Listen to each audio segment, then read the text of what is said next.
कृष्ण करुणा सिंधु दीनबंधो जगत्पते गोपेश गोपिका कांत राधा कांत नमस्तुते।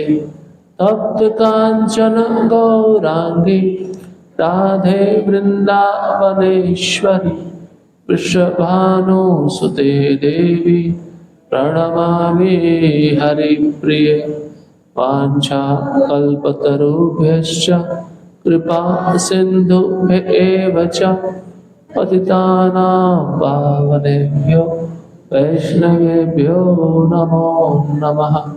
नमो महावदन्याय कृष्णप्रेमप्रदायते कृष्णाय कृष्णचैतन्य नामिने गौरद्विषे नमः। नमः ॐ विष्णुपादाय कृष्णपृष्ठाय भूतले श्रीमते भक्तिवेदांत स्वामिनिति नामिने। नमस्ते सरस्वती देवे गौरवाणी प्रचारिणे निर्विशेष शून्यवादी पाश्चात्य देशतारिणे। जय श्री कृष्ण चैतन्य प्रभु नित्यानंद श्री अद्वैत गदाधर श्रीवासादि गौर भक्त वृंदा। हरे कृष्णा कृष्ण कृष्ण हरे हरे हरे राम राम राम हरे हरे।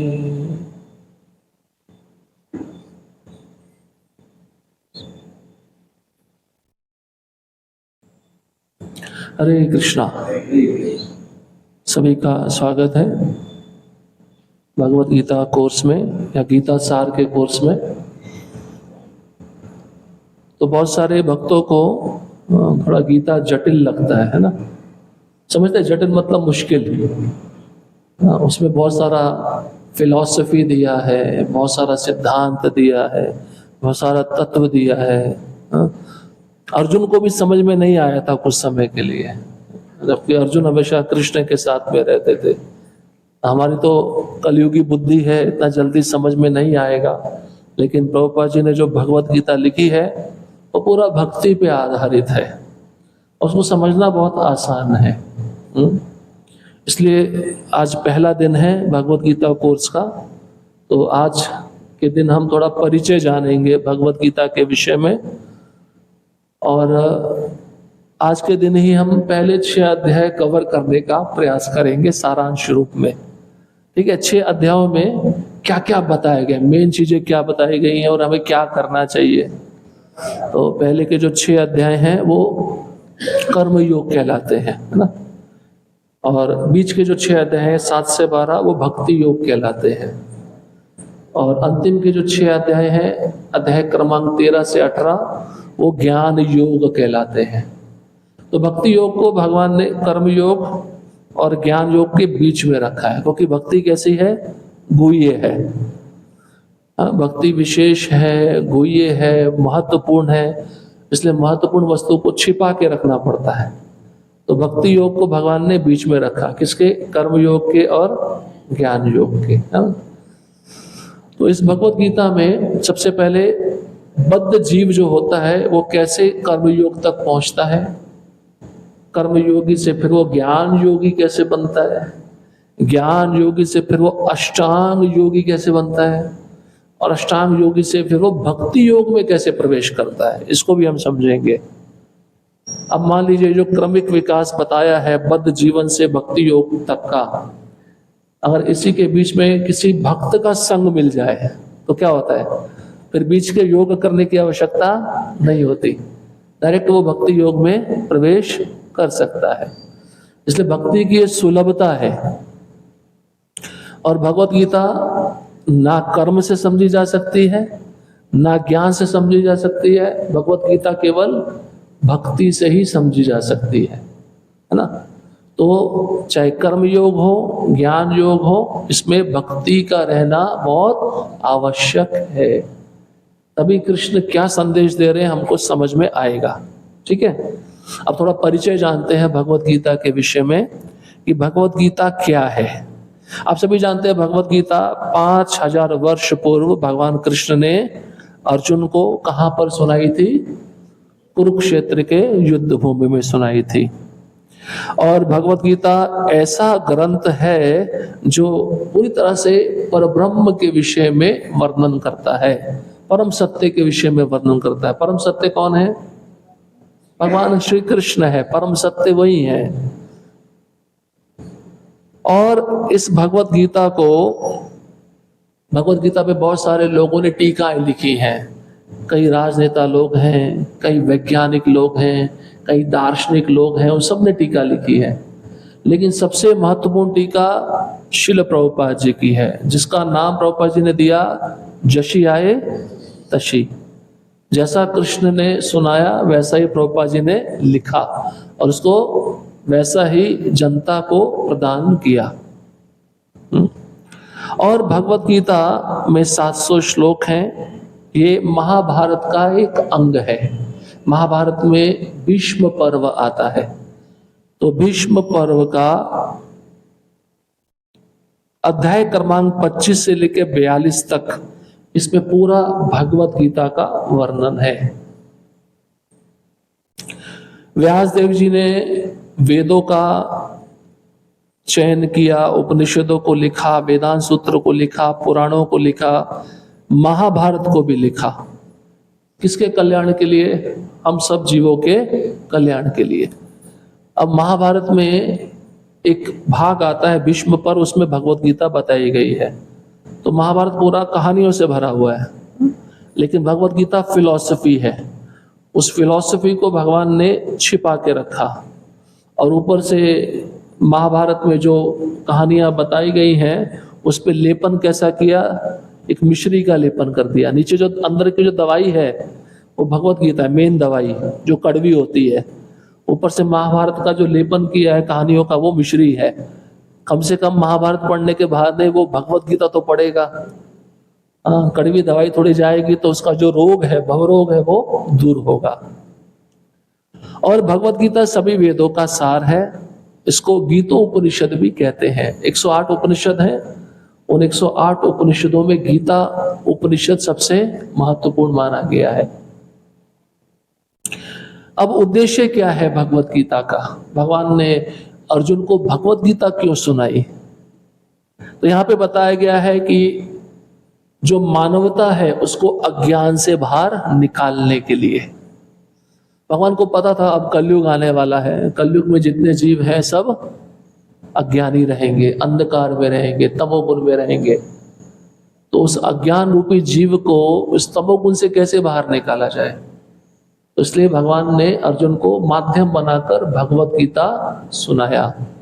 अर्जुन माध्यम था, लेकिन विशेषता किसके लिए सुनाया? हमारे लिए सुनाया, हम जीवों के लिए सुनाया भगवान ने। इसलिए पहला उद्देश्य है भगवत गीता सुनाने का कि मानवता को अज्ञान से बाहर निकाला जा सके। दूसरा उद्देश्य है कि ये जीव है उसका संबंध शाश्वत किसके साथ है? भगवान के साथ। तो पुनः वो जीव का संबंध भगवान के साथ जुड़ सके, ये दूसरा उद्देश्य है। भगवान ने भगवत गीता अर्जुन को क्यों सुनाया? जीवात्मा भगवान के साथ शाश्वत संबंध बना के रखे, इसलिए भगवान ने वो भगवत गीता अर्जुन को सुनाया। तीसरा है कि ये जो मनुष्य जीवन है बहुत स्पेशल है। मनुष्य जीवन में ही भगवत गीता को समझा जा सकता ना। किसी और योनि में आप समझते हैं कि समझा जा सके? नहीं, संभव नहीं है। मनुष्य शरीर ही एक ऐसा शरीर है जिसमें भगवत गीता को समझा जा सकता है। अब भगवत गीता हमें क्यों समझनी चाहिए? यहां पे बताते हैं कि मनुष्य और पशु में अंतर है। पशु में 4 चीजें रहती हैं: आहार, निद्रा, भय, मैथुन। मनुष्य में भी 4 चीज है: खाना, सोना, संभोग करना, अपना रक्षण करना। लेकिन मनुष्य को एक चीज ज्यादा अच्छी मात्रा में दी गई है। क्या है? धर्म के बारे में जिज्ञासा करना, धर्म के बारे में जानना।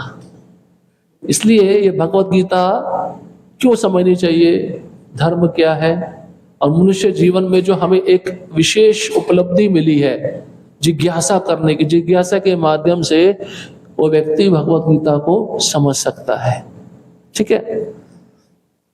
इसके पश्चात हम सभी इस संसार में कष्ट भोग रहे हैं ना, सबको कष्टों से मुक्ति चाहिए नहीं चाहिए? कोई ऐसा है जिसको कष्ट मिलता रहे? हाँ, कोई नहीं चाहता ना। कुंती महारानी चाहती थी। तो अगर कष्टों से मुक्ति चाहिए तो भगवत गीता अध्ययन करना चाहिए, जरूरी है भगवत गीता को समझना। जो समझेगा, इसकी शिक्षाओं को अपने जीवन में उतारेगा, वही संसार के कष्टों से मुक्ति पा सकता है। भगवान ने अर्जुन को इस संसार के विषय में बताया। ये संसार कैसा है?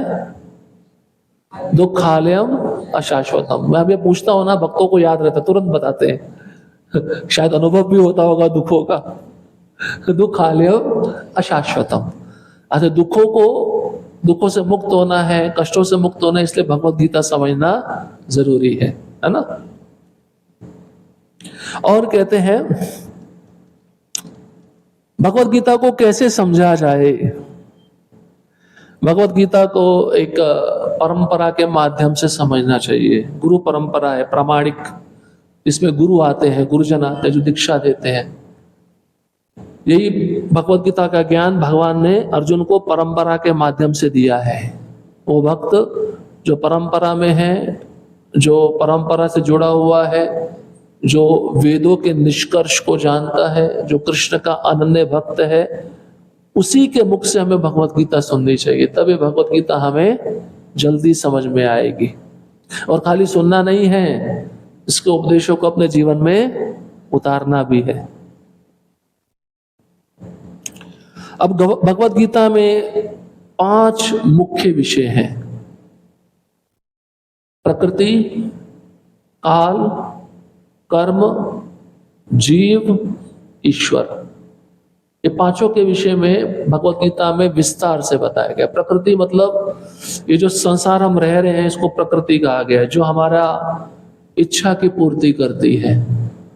खाना हो, स्थान हो, कपड़ा हो, हाँ, ये सब प्रकृति के माध्यम से हो रहा है। तो प्रकृति के विषय में भगवान बताए हैं। ये प्रकृति किसके निरीक्षण में कार्य करती है।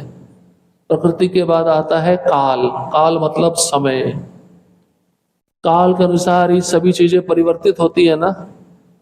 कोई जन्म लेता है, बढ़ता है, वृद्ध अवस्था को प्राप्त होता है और विलुप्त हो जाता है। इसके पीछे कारण क्या है? काल है। काल मतलब समय, जो सब चीजों को परिवर्तनशील बना रहा है, बदल रहा है, उसके स्वरूप को चेंज कर रहा है। काल के विषय में भगवान बताते हैं।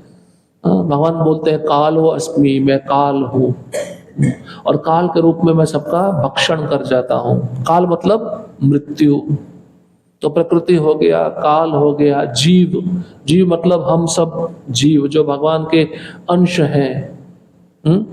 हम भगवान को भूलकर इस भौतिक जगत में आए हैं, दुख भोग रहे हैं। हम वापस भगवान के धाम कैसे जा सकते हैं? वो जीव के बारे में भगवान बताते हैं। ममेवांशो जीव लोके जीवभूत सनातना मनषष्टानि इंद्रियाणि प्रकृति स्थानि कर्षति। ये जीव कौन है? मेरा सनातन अंश है, मेरा पुत्र है, और ये इस संसार में आकर 6 इंद्रियों के साथ संघर्ष कर रहा है। प्रकृति के साथ इसका हर समय संघर्ष चल रहा है ना। शरीर में कोई रोग आता है तो संघर्ष चलता उसको ठीक करने के लिए। मन में विचार आते हैं, इसने मुझे ऐसे क्यों बोला, मैं उससे बदला लूंगा। संघर्ष है या नहीं है? बुद्धि में भी संघर्ष चलता है। संकल्प विकल्प, क्या सही है क्या गलत है। कभी कभार व्यक्ति सही को गलत चुन लेता है, गलत को सही मान लेता है। ये बुद्धि का संघर्ष है। तो प्रकृति हो गया, काल हो गया, जीव हो गया। चौथा है कर्म। कर्म, अकर्म, विकर्म, 3 प्रकार के कर्म बताए हैं। कर्म कौन होते हैं? कौन से होते हैं? जो शास्त्र के अनुसार किए जाते हैं। विकर्म कौन से होते हैं? जो शास्त्र के विरुद्ध किए जाते हैं, जो शास्त्र में नहीं दिया गया उसको करना, मतलब पाप कर्म। अकर्म मतलब भक्ति, जो पाप और पुण्य से परे है। इन तीनों के विषय में भी बताया गया। और पांचवा है ईश्वर, भगवान। भगवान कौन है? सब जानना चाहते हैं ना। कोई देवी देवताओं को भगवान मान लेता है, हाँ? कोई तमोगुण में रहता है तो मनुष्यों को भगवान मान लेता है ना। कोई अपना मंत्र बना लेता है। लेकिन वास्तव में भगवान कौन है? कृष्ण एकमात्र भगवान है जिन्होंने भगवत गीता में स्वयं कहा है कि मैं भगवान हूं। किसी और ने नहीं कहा है ऐसा। इसका प्रमाण भी उन्होंने भगवत गीता में हर जगह दिया है। इसलिए ईश्वर कौन है, उनका धाम क्या है, वो कहाँ पे रहते हैं, इसके विषय में भी भगवत गीता बताती है। ये 5 मुख्य विषय हैं जो भगवत गीता में दिए गए हैं। इसके पश्चात एक शिष्य का लक्षण क्या होना चाहिए भगवत गीता को समझने में? वो शिष्य आज्ञाकारी होना चाहिए, उसकी इंद्रियां और मन नियंत्रित होने चाहिए, उसके अंदर सेवा का भाव होना चाहिए। जब ये 3 गुण उसमें होते हैं तो भगवत गीता गुरु के माध्यम से बहुत आसानी से समझ सकता है। ये 3 गुण नहीं होंगे तो आप अगर अपने आप ही भगवत गीता पढ़ोगे तो नहीं समझ पाओगे। भगवत गीता को पढ़ने के लिए एक गुरु चाहिए, एक परंपरा में आए हुए आचार्य चाहिए, जिनके माध्यम से हम भगवत गीता को समझ सके। संसार में आप देखते हो ना, स्कूल कॉलेज है, वहां पे कौन पढ़ाता है? टीचर पढ़ाते हैं ना, शिक्षक पढ़ाते हैं ना। अब बच्चा ऐसा तो नहीं है कि बिना टीचर के अपने आप ही पढ़ ले, अपने आप ही समझ ले। तो वहां पे टीचर की जरूरत है। तो आध्यात्मिक ज्ञान में टीचर की जरूरत होगी या नहीं होगी? 100% होगी। इसलिए पहले के जमाने में क्या होते थे? गुरुकुल होते थे। समझते हैं आप गुरुकुल? इसमें 5 वर्ष की आयु में बच्चों को भेजकर सिखाया जाता था, वेदों का शिक्षा दिया जाता था। इसलिए भगवत गीता को गुरु के माध्यम से समझना चाहिए। और क्या गुण होने चाहिए? आज्ञाकारी होना चाहिए, इंद्रियों का नियंत्रण होना चाहिए और सेवा भाव होना चाहिए। इस प्रकार से हम भगवत गीता को आसानी से एक गुरु के माध्यम से समझ सकते हैं।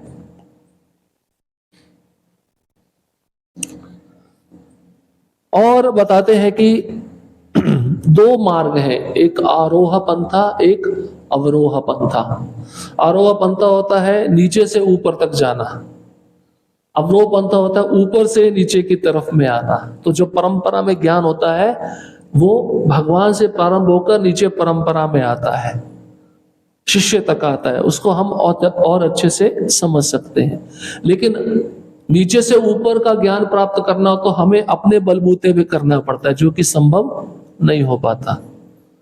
इसलिए एक होता है असेंडिंग प्रोसेस, एक होता है डिसेंडिंग प्रोसेस। आपने सुना होगा, असेंडिंग मतलब नीचे से ऊपर जाना, डिसेंडिंग मतलब ऊपर से नीचे आना।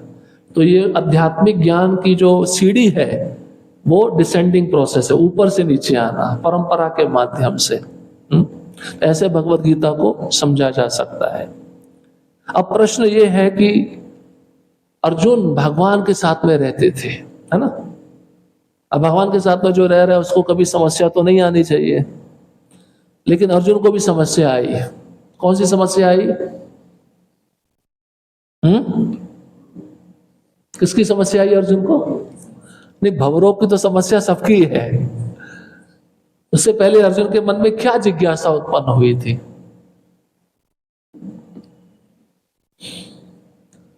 अर्जुन जब युद्ध स्थल पे पहुंचा उसने क्या देखा?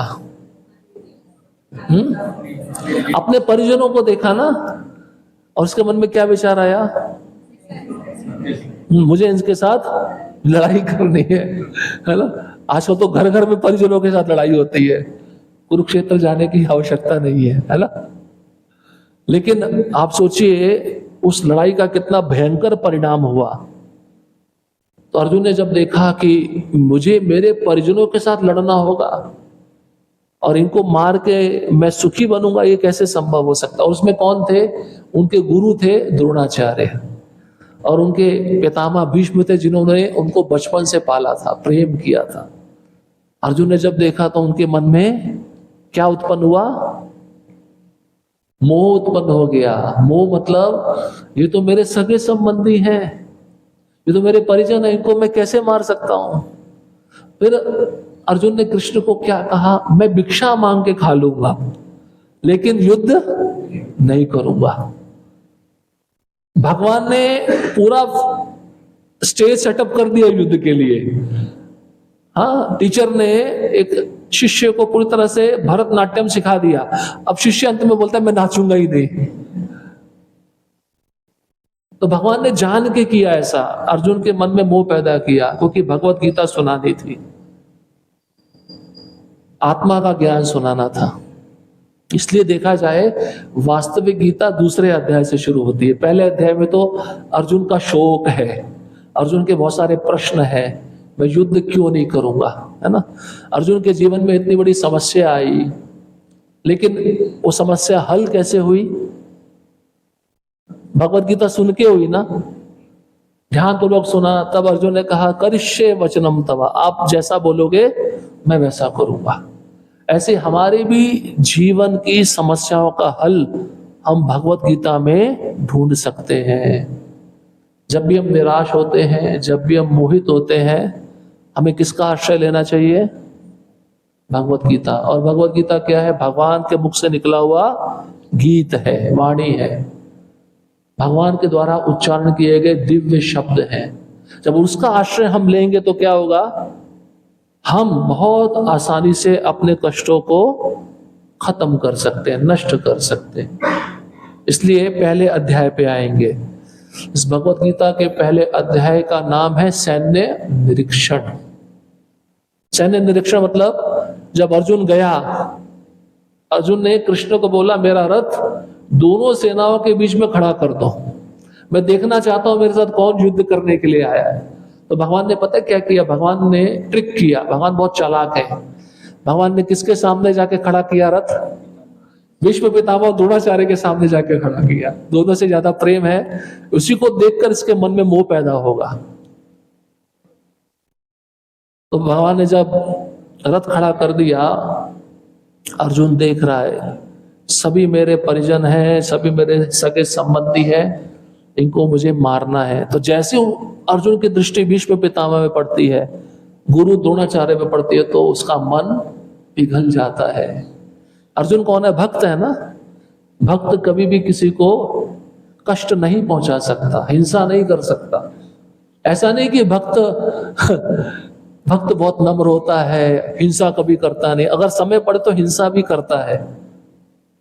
तो सैन्य निरीक्षण पहला अध्याय। पहले अध्याय में क्या दिया गया है? पृष्ठभूमि है। धृतराष्ट्र संजय से प्रश्न पूछते हैं। कौन सा प्रश्न है?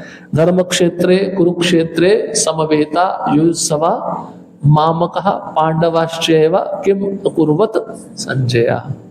कितनी भेद बुद्धि है धृतराष्ट्र में। क्या पांडु के पुत्र उसके अपने पुत्र नहीं थे? एक ही परिवार के हैं ना, तो अपना पुत्र बोल सकता था ना। क्या शब्द का प्रयोग कर रहा है? मामका पांडवाश्चैव, मेरे पुत्रों और पांडु के पुत्रों ने क्या किया।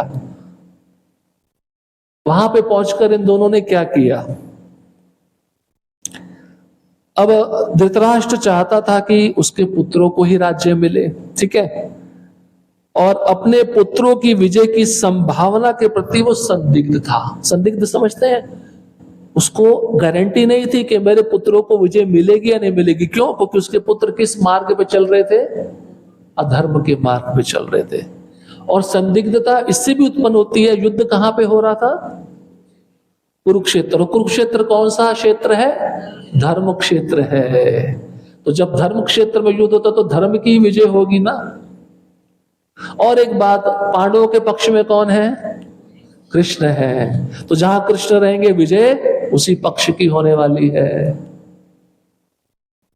ना। तो इसलिए वो संदिग्ध था, लेकिन आशान्वित था कि शायद पांडु अभी भी युद्ध ना करे, युद्ध करने से मना कर दे, ऐसी आशा उसके मन में थी। लेकिन भगवान ने उस आशा पे पानी फेर दिया था। अब दुर्योधन ने जब देखा कि पांडवों की सेना 7 अक्षौहिणी है और कौरवों की सेना 11 अक्षौहिणी है, तो जब दुर्योधन ने देखा तो उसको भय लग गया इतनी सारी सेना पांडव कहां से लेकर आ गए? और दुर्योधन के मन में, कौरवों के मन में भय क्यों उत्पन्न हुआ? क्योंकि पांडवों ने अपना अपना शंख बजाया था। कुछ चिन्ह बताए गए हैं पहले अध्याय में, जिससे पता चल गया विजय किसकी होगी। जब कौरवों ने शंख बजाया तो पांडवों के मन में भय उत्पन्न नहीं हुआ। जब पांडवों ने शंख बजाया तो कौरवों के मन में भय उत्पन्न हो गया। भय मतलब डर, चिंता, हम युद्ध जीतेंगे या नहीं जीतेंगे, संशय होता है। तो यहां पे बताया गया है शंखनाद पांडव विजय के संकेत। तो भगवान कृष्ण का जो शंख है उसका नाम है पांचजन्य, है ना। धनंजय, जिसका नाम अर्जुन भी है, उसका शंख का नाम है देवदत्त। वृकोदर भीम का शंख है पौंड्र। युधिष्ठिर महाराज के शंख का नाम है अनंत विजय। नकुल के शंख का नाम है सुघोष और सहदेव के शंख का नाम है मणिपुष्पक। जब इन शंखों की ध्वनि सुनी तो कौरवों की सेना में जो हृदय था वो दहल गया, विवल हो गया। और पांडवों का कृष्ण पर विश्वास था, क्योंकि हर स्थिति में पांडवों की रक्षा कौन किए थे? भगवान कृष्ण किए थे। इसलिए पांडवों को कोई संशय नहीं था, भगवान हमारे पक्ष में है ना, विजय हमारी होगी। अर्जुन के द्वारा सैन्य निरीक्षण। अर्जुन ने कहा, हे अच्युत, कृपया मेरा रथ दोनों सेनाओं के बीच में ले चलो, जिससे मैं यहां उपस्थित युद्ध की अभिलाषा रखने वालों को, धृतराष्ट्र के दुर्बुद्धि पुत्र को प्रसन्न करने वालों को, और जिनका मुझे सामना करना है उन्हें देख सकूं। तो अर्जुन ने भगवान को आदेश दिया, मेरा रथ दोनों सेनाओं के मध्य ले जाकर खड़ा कर दो। और भगवान कैसे हैं? अपने भक्त की आज्ञा पालन करने वाले, इसलिए भगवान का एक नाम है भक्त वत्सल। भगवान ने अर्जुन की आज्ञा का पालन किया। अर्जुन को किस नाम से पुकारा? गुडाकेश। गुडाकेश अर्थात जो नींद पे विजय प्राप्त कर चुका है। रात्रि के समय भी अर्जुन धनुष विद्या का अभ्यास करते थे, सोते नहीं थे। उन्होंने नींद पे विजय प्राप्त कर ली थी, इसलिए भगवान कृष्ण उनको एक नाम से पुकारते हैं, वो नाम है गुडाकेश। और भगवान का नाम है ऋषिकेश। ऋषिकेश मतलब जो इंद्रियों के स्वामी हैं। हमारी इंद्रियां ना, हमारे शरीर में आंख, नाक, कान, जीवा, त्वचा, ये 5 प्रकार की ज्ञान इंद्रियां हैं। इसके स्वामी कौन है? कृष्ण है। और कृष्ण का एक नाम है ऋषिकेश। तो जो इंद्रियों को भगवान की सेवा में लगाता है, भगवान की सेवा में लगाकर भगवान की इंद्रियों को संतुष्ट करता है, वो वास्तव में गोस्वामी कहलाता है, जिसने अपने इंद्रियों पर विजय प्राप्त की हुई है। अब अर्जुन सभी प्रकार के रिश्तेदारों को देखता है, जिसमें भीष्म, सोमदत्त, द्रोणाचार्य, कृपाचार्य, शल्य, भूरिश्रवा, अश्वत्थामा, द्रुपद, कृतवर्मा। ये देखकर अर्जुन के मन में मोह उत्पन्न हो जाता। अर्जुन कहता है मैं युद्ध नहीं करूंगा। तो अर्जुन ने क्या क्या कारण बताए युद्ध ना करने के? पहला कारण बताते हैं, संबंधियों के लिए करुणा और परिणामी शारीरिक लक्षण। संबंधियों को देखकर अर्जुन के मन में करुणा पैदा हो गई थी। मेरे सगे संबंधी हैं, इनको मैं मारूंगा तो क्या होगा, घर के लोग क्या सोचेंगे। और कुछ ऐसे लक्षण अर्जुन के शरीर में प्रकट हो रहे थे जो ये बता रहे थे वो युद्ध नहीं करना चाहता। जैसे यहाँ पे बताया गया है, अर्जुन कहता है मेरा शरीर का अंग थर-थर कांप रहा है, मेरा मुंह सूख रहा है, मेरा शरीर कांप रहा है, मेरे रोंगटे खड़े हो गए हैं और मेरा गांडीव धनुष हाथ से सरक रहा है, मैं युद्ध नहीं करूंगा। इतना बोलकर अर्जुन उस रथ में बैठ गया, एक कोने पे जाके बैठ गया। भगवान ने सब कुछ सेटअप कर दिया था और ये ऐसा हो गया। तो पहला कारण है संबंधियों के लिए करुणा, और स्वयं अर्जुन के शरीर में लक्षण हुए व्यक्तिगत लक्षण जो ये बता रहे थे, वह युद्ध करना नहीं चाहता। दूसरा कारण है, अर्जुन को विजय क्या कोई आनंद का अपेक्षा नहीं था। अपने सगे संबंधियों को मारकर एक राजगद्दी पे बैठकर कौन सुख भोगना चाहेगा? इसलिए विजय की अपेक्षा नहीं थी अर्जुन को। इसलिए उसने क्या बोला, मैं भिक्षा मांग के खा लूंगा, मैं युद्ध नहीं लड़ूंगा। और तीसरा कारण बताते हैं, पाप का भय। अगर मैं इनको मार दूंगा तो मुझे पाप लगेगा ना, उस पाप के कर्म का फल मुझे भोगना पड़ेगा। तो पाप का भय भी उत्पन्न हो गया अर्जुन के मन में, इसलिए मैं युद्ध नहीं करना चाहता। और चौथा कारण है कि अगर युद्ध हुआ तो कुल नाश हो जाएगा। कुल नाश का जो हानिकारक प्रभाव है, जब कुल में जो बड़े बुजुर्ग होते हैं उनके निरीक्षण में स्त्रियां रहती हैं, इस युद्ध में सारे पुरुष मारे गए, वो स्त्रियों का क्या होगा? स्त्रियां पर पुरुष का संग करेंगी, पर पुरुष का संग करने से उन स्त्रियों के द्वारा वर्ण संकर संतानें उत्पन्न होगी। वर्ण संकर समझते हैं? ऐसे बच्चे जो आज्ञा का पालन नहीं करते, उनको कहते हैं वर्ण संकर। जो दुष्कृति होते हैं, पाप कर्म में लिप्त होते हैं, ऐसी संतानें उत्पन्न होंगी। और जब ऐसी संतानें उत्पन्न होंगी तो पितरों को पिंडदान कोई नहीं करेगा। और जब पितरों को पिंडदान नहीं मिलता, पितर नरक में वास करते हैं। पितृ पक्ष शुरू हो गया ना, है या नहीं है? साल भर में कोई पिंडदान नहीं कर पाता तो इन्हीं दिनों में कर देना चाहिए। तो पिंडदान कौन करेगा? पिंडदान ना करने से पितर नरक में वास करेंगे। तो कुल नाश जो उसका हानिकारक प्रभाव था अर्जुन के मन में, ये युद्ध ना करने का चौथा कारण था। और इतना कहकर अर्जुन युद्ध नहीं करेगा, ऐसा उसने कहा भगवान को। प्रभुपाद जी लिखते हैं, धार्मिक गतिविधियों की विभिन्न पारिवारिक परंपराओं में लगी पवित्र स्त्रियां अच्छी संतानों को जन्म देंगी, जो मानव समाज में शांति, समृद्धि और आध्यात्मिक प्रगति का आधार है। कभी कभी पितरगण विविध प्रकार के पाप कर्मों से ग्रस्त हो सकते हैं, अथवा उन्हें स्थूल शरीर प्राप्त नहीं होता, वरन सूक्ष्म शरीर में रहना पड़ता है। समझ रहे हैं? अगर स्त्रियां सुरक्षित हों तो अच्छी संतान होती है। अच्छी संतान होने से क्या होता है? समाज में शांति बनी रहती है। लेकिन ये युद्ध होगा, कोई भी पुरुष नहीं बचेगा, स्त्रियां दूषित हो जाएंगी, वर्ण संकर संतानें उत्पन्न होंगी, और वर्ण संकर संतानें उत्पन्न होने से समाज में शांति नहीं होगी, उपद्रव रहेगा।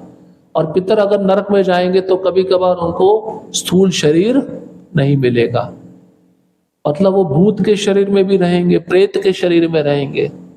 इसलिए गृहस्थों को पिंडदान करना जरूरी होता है। इस प्रकार कहकर अर्जुन ने अपना धनुष तथा बाण एक और रख दिया और शोक संतप्त चित्त से रथ के आसन पर बैठ गया। अब युद्ध करना है तो खड़े होकर युद्ध करना चाहिए ना, तो बैठ गया, इसने अपना मन बना लिया। ये पहला अध्याय है, सैन्य निरीक्षण। दूसरा अध्याय है गीता का सार। भगवान अब इस अध्याय से अर्जुन को उपदेश देना प्रारंभ करते हैं। सबसे पहले भगवान क्या करते हैं? अर्जुन को शिष्य के रूप में स्वीकार कर लेते हैं। अर्जुन के गुरु कौन बन जाते हैं? कृष्ण बन जाते हैं। भाई शिष्य का कर्तव्य क्या है? गुरु की आज्ञा का पालन करना। तो भगवान सोच रहे हैं मैं गुरु बन के, पहले तो मैं मित्र था, मित्र बन के रहूंगा तो ये मानेगा नहीं। जब अर्जुन ने पूछा मेरे को कोई मार्ग नहीं दिख रहा, कौन सा रास्ता कहाँ जाता है, तो मैं आपको गुरु के रूप में स्वीकार करता हूं और आप जैसा बताओगे मैं वैसा करूंगा। तो भगवान गुरु बने। अब गुरु बनकर भगवान अर्जुन को उपदेश देंगे। सबसे पहले कृष्ण क्या करते हैं? अर्जुन को डांटते हैं। ये दूसरे अध्याय के प्रथम 3 श्लोकों में वर्णन हुआ है। तुम कैसे युद्ध नहीं कर रहे हो? तुम क्षत्रिय हो, तुम्हारा धर्म क्या है? युद्ध करना। तो वहां पर अर्जुन कृष्ण को मधुसूदन कहकर पुकारते हैं। मधु नामक एक दैत्य था, राक्षस का, जिसका कृष्ण ने वध किया था। ऐसे ही अर्जुन चाहता है कि मेरे हृदय में भी मधुसूदन नामक दैत्य आ गया है, मैं युद्ध नहीं कर पा रहा हूं, इसलिए आप मुझे उस मेरे मधुसूदन नामक दैत्य का संहार करो और मुझे बताओ क्या करना है। कृष्ण अर्जुन के तथाकथित करुणा को अस्वीकार कर देते हैं। जो करुणा अर्जुन ने दिखाई थी, कृष्ण कहते मैं नहीं मानता उसको, तुम्हारी करुणा कैसी है, व्यर्थ है। अर्जुन के अन्य संदेह एवं विभ्रांति, अर्जुन के बहुत सारे संदेह थे। अब इस अध्याय में भगवान अर्जुन के संदेह को भी दूर करेंगे। भगवान शब्द का अर्थ है जिसके पास समस्त धन, शक्ति, यश, सौंदर्य, ज्ञान तथा त्याग पूर्ण रूप से उपस्थित है। एकमात्र कृष्ण ही ऐसा दावा कर सकते हैं। ब्रह्मा, शिव सहित कोई भी जीव कृष्ण के समान पूर्ण ऐश्वर्यवान नहीं है।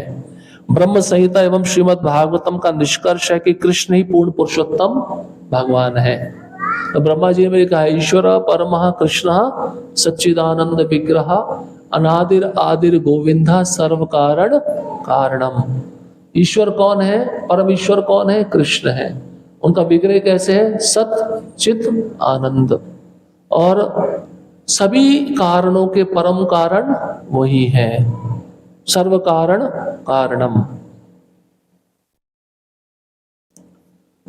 वरिष्ठ सदैव सम्माननीय होते हैं। कभी कभी यदि वे अप्रिय व्यवहार भी करें तो उनके साथ वाग युद्ध भी नहीं करना चाहिए, यह सामान्य शिष्टाचार है। तो भगवान अर्जुन को डांट रहे हैं, गुरुजन का अधिकार रहता है ना शिष्य को डांटना।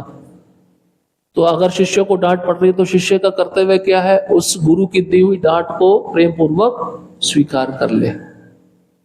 वाग युद्ध नहीं करना चाहिए, शिष्टाचार नहीं है। तो जब भगवान ने डांटा तो अर्जुन ने चुपचाप उसको सुन लिया।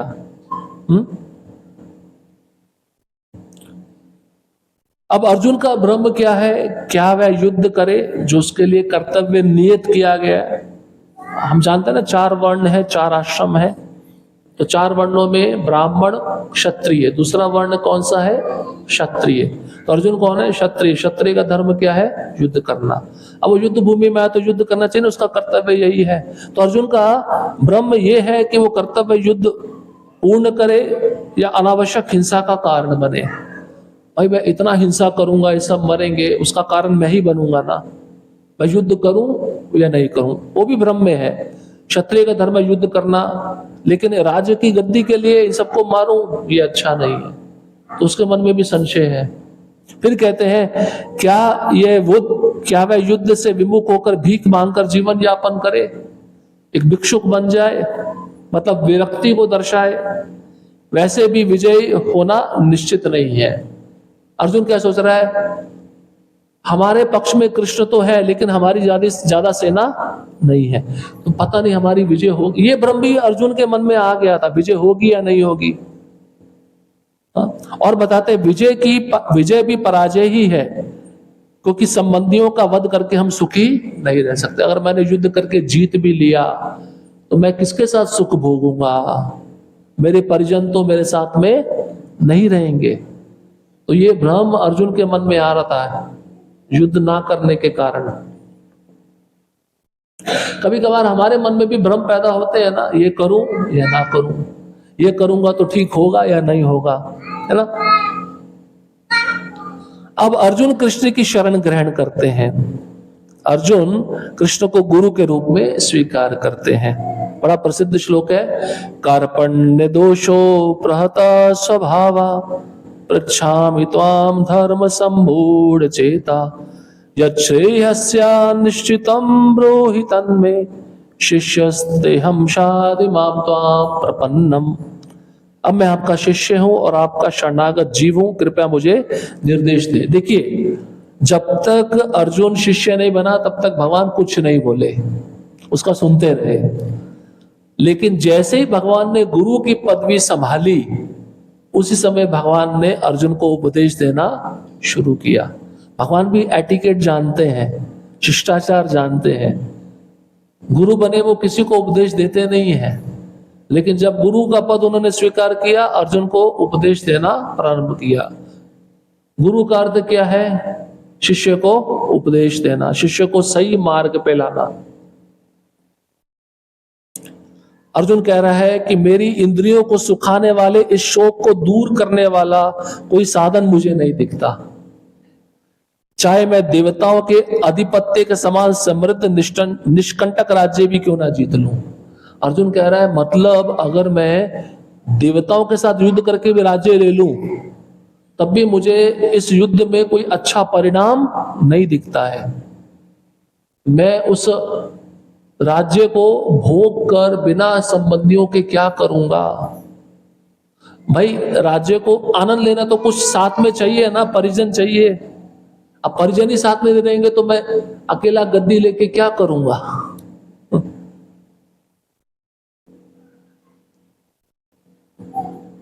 भगवान अब हंस दिए, थोड़ा सा भगवान मुस्कुरा दिए, क्योंकि उनके मित्र गूढ़ाकेश ने शिष्य बनना स्वीकार किया था।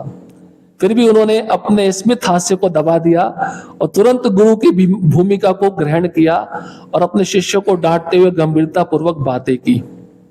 भगवान जब सुने अर्जुन के मुख से कि मैं क्या करूं, मुझे कोई मार्ग दिखाइए, भगवान हंस पड़े।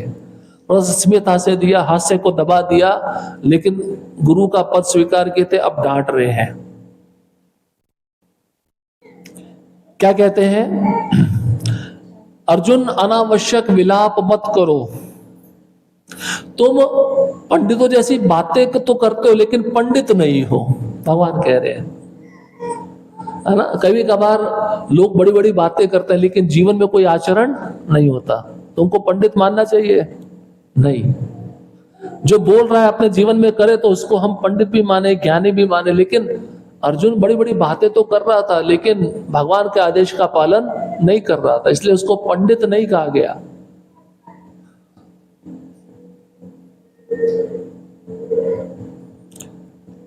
अब भगवान आत्मा के विषय में ज्ञान देते, दूसरे अध्याय में शुरू होता है। अब भगवान कहते हैं अर्जुन को, कभी ऐसा नहीं हुआ कि मैं ना रहा हूं, मतलब मैं भगवान ना रहा हूं या तुम ना रहे हो। तुम कौन? जीवात्मा अर्जुन, या समस्त जीवात्मा जो जिसको तुम देख रहे हो ये भी ना रही हो। मतलब तुम मारने आए हो, तुम ऐसा सोच रहे हो तुम इनको मार दोगे तो ये हमेशा के लिए मर जाएंगे। नहीं, भगवान कहते हैं इससे पहले भी ये थे, अभी भी हैं और ये आगे भी रहेंगे। मैं भी पहले था, अभी भी हूं, आगे भी रहूंगा, और तुम भी पहले थे, अभी भी हो और आगे रहोगे। भगवान किसकी तरफ संबोधन कर रहे हैं? आत्मा की तरफ दृष्टिकोण कर रहे हैं। हाँ, तुम शरीर की भावना के द्वारा देख रहे हो इनको, लेकिन मैं आत्मा के रूप में देख रहा हूं। लेकिन आत्मा कैसी है? शाश्वत है, जो कभी भी मरती नहीं है। भगवान ऐसे समझाना प्रारंभ कर रहे हैं। देहिनो अस्मिन् यथा देहे कौमारम यौवनम जरा तथा देहांतर प्राप्तिर धीरस्तत्र न मोह्यति। भगवान कहते हैं जैसे जीवात्मा जन्म लेता है, बाल्य अवस्था से तरुण अवस्था में आता है, तरुण अवस्था से वृद्ध अवस्था में जाता है। शरीर बदल रहा है ना, लेकिन आत्मा नहीं बदल रही। आत्मा तो वैसे की वैसे ही है। उसी प्रकार से जब ये शरीर पुराना हो जाता तो आत्मा इस शरीर को छोड़कर दूसरे शरीर में चली जाती है। भगवान क्या समझाना चाह रहे हैं? इनको तुम मारोगे, ये आत्मा ये शरीर छोड़ेगी, दूसरे शरीर में चली जाएगी। आत्मा शाश्वत है, शरीर शाश्वत नहीं है। तुम शरीर के लिए शोक कर रहे हो ना, ये शोक व्यर्थ है तुम्हारा। मारने पर भी ये नहीं मरेंगे, भगवान ऐसा कहना चाह रहे हैं। फिर शोक किस बात का कर रहे हो? धीर पुरुष को शोक शोभा नहीं देता है। धीर पुरुष कभी इस संसार के परिवर्तन से विचलित नहीं होता है, भगवान कह रहे हैं।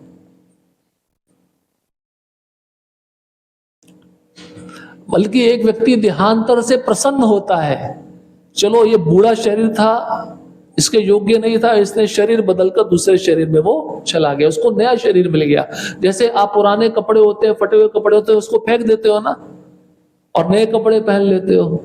उसी प्रकार से आत्मा, ये फटा हुआ वस्त्र जो शरीर है गल जाता है, वृद्ध अवस्था को प्राप्त होता है, इसको छोड़कर नया शरीर धारण कर लेती है। इसमें खुशी की बात है, शोक की बात है। आपको नया कपड़ा मिलता है, आप खुश होते हो या दुखी होते हो? बस वही बात बता रहे हैं भगवान। फिर शोक करने का क्या कारण है? फिर भी शोक करते हैं ना हम। घर में कोई मर जाता है, हाय छाती पीटते हैं। क्यों पीटते हैं? वो शरीर के लिए रो रहे हैं, हम आत्मा के लिए नहीं रो रहे। और सच में आत्मा का ज्ञान होता तो उस व्यक्ति के लिए हम रोते ही नहीं। अच्छा है वो किसी अच्छे स्थान पे चला गया, हम बोलते चला गया, अरे कौन चला गया? लेकिन शरीर तो वहीं पे है, किसके लिए रो रहे हो फिर? आत्मा तो अमर है ना। फिर भगवान कहते हैं क्षणिक द्वंद्व को सहन करो। मात्रा स्पर्शास्तु कौन्तेय शीतोष्ण सुख दुखदा आगम अपायिनो नित्याम स्ताम स्थितिक्षस्व भारत। कितना अच्छा ज्ञान दे रहे हैं भगवान। कहते हैं जीवन में सुख भी आता है, दुख भी आता है, और सुख दुख किसके समान है? मौसम के समान है, सर्दी गर्मी। तो जब दुख आया तो सुख भी आएगा, और दुख आया तो उसको थोड़ा सहन करो। भगवान क्या कहना चाह रहे हैं? युद्ध करो, ये जो दुष्परिणाम निकलेगा इसको थोड़ा सहन कर लो। शोक क्यों कर रहे हो? भगवान हमको भी सिखा रहे हैं। हमारे जीवन में दुख आता है तो क्या करना चाहिए? सहन करना चाहिए। नहीं, सहन के साथ साथ क्या करना चाहिए? भगवान का नाम स्मरण करना चाहिए। हरे कृष्णा कृष्णा कृष्णा हरे हरे, हरे राम राम राम हरे हरे। और फिर कहते हैं जो सुख और दुख में विचलित नहीं होता, जो समभाव रखता है, वही धीर पुरुष है। तुम धीर बनो। ये परिजन जाएंगे, शोक मत करो, दुखी मत हो, इनको नया शरीर मिलने वाला है। धीर बनो। ना सतो विद्यते भावो ना भावो विद्यते सता उभयोरपि दृष्टान्तस्तत्त्वयोनस्तत्त्वदर्शिभिः। अब भगवान कहते हैं कि ये जो शरीर है ये तो नाशवान है, लेकिन आत्मा शाश्वत है। ये हमेशा शरीर को बदलती रहती है। आत्मा अविनाशी है, आत्मा पूरे शरीर में व्याप्त है, और व्यक्तिगत चेतना के रूप में इसको माना जाता है ना। आत्मा हमारे शरीर में है तभी ये शरीर कार्य कर रहा है। और आत्मा का मूल कारण क्या है? चेतना। चेतना मतलब कॉन्शियसनेस। इसी के कारण शरीर चल रहा है। इस अव्यय आत्मा को कोई नष्ट नहीं कर सकता। तुम शरीर को नष्ट कर रहे हो, तुम आत्मा को नष्ट नहीं कर रहे हो। भौतिक शरीर विनाशी है, देहधारी आत्मा शाश्वत है। आत्मा अविनाशी अपरिमेय है, इसलिए युद्ध करो हे भरतवंशी। आत्मा मारता नहीं है तथा मारा नहीं जाता है। आत्मा के लिए किसी काल में ना मृत्यु है ना जन्म। वह ना तो कभी जन्मा है, ना जन्म लेता है, ना जन्म लेगा, क्योंकि वो शाश्वत है। वह अजन्मा नित्य शाश्वत पुरातन है। शरीर के मारे जाने पर वह मारा नहीं जाता। भगवान आत्मा के लक्षण बता रहे हैं जिससे अर्जुन को प्रेरणा मिले युद्ध करने की। और भगवान शरीर और आत्मा में अंतर भी बता रहे हैं। शरीर में 6 प्रकार का अंतर होता है, परिवर्तन होता है। कौन कौन सा है? जन्म, अस्तित्व, विकास, संतानोत्पत्ति और क्षीण होना और मृत्यु। लेकिन आत्मा में 6 प्रकार का परिवर्तन नहीं होता। आत्मा को कोई नष्ट नहीं कर सकता। शरीर बदलना कपड़े बदलने के समरूप है। जैसे अभी हमने सुना, पुराना वस्त्र आप छोड़ देते हो, नया वस्त्र पहन लेते हो। इसलिए आत्मा पुराने शरीर को छोड़कर नया शरीर धारण कर लेती है। और आत्मा शाश्वत है। आत्मा का न कोई खंड कर सकता है, आत्मा को ना कोई जला सकता है, आत्मा को ना कोई भिगोया जा सकता है पानी में, ना सुखाया जा सकता है। किसी भी प्रकार से, किसी भी अस्त्र शस्त्र के द्वारा आत्मा के टुकड़े भी नहीं किए जा सकते। आत्मा का परिमाप क्या है? बाल के अग्रभाग के कोने का 10,000वां अंश आत्मा है। इतना सूक्ष्म है। वही आत्मा चींटी के शरीर में, वही आत्मा हाथी के शरीर में है। आप समझ रहे, बाल निकालिए, एक बाल सिर का, उसका जो टिप है, नोक है, उसके 10,000 टुकड़े करिए, उसमें से एक टुकड़ा आत्मा का साइज है।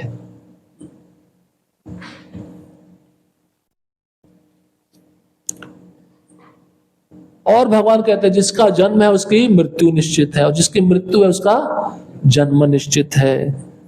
इसलिए तुम शोक मत करो और अपने कर्तव्य पालन में लगो, युद्ध करो।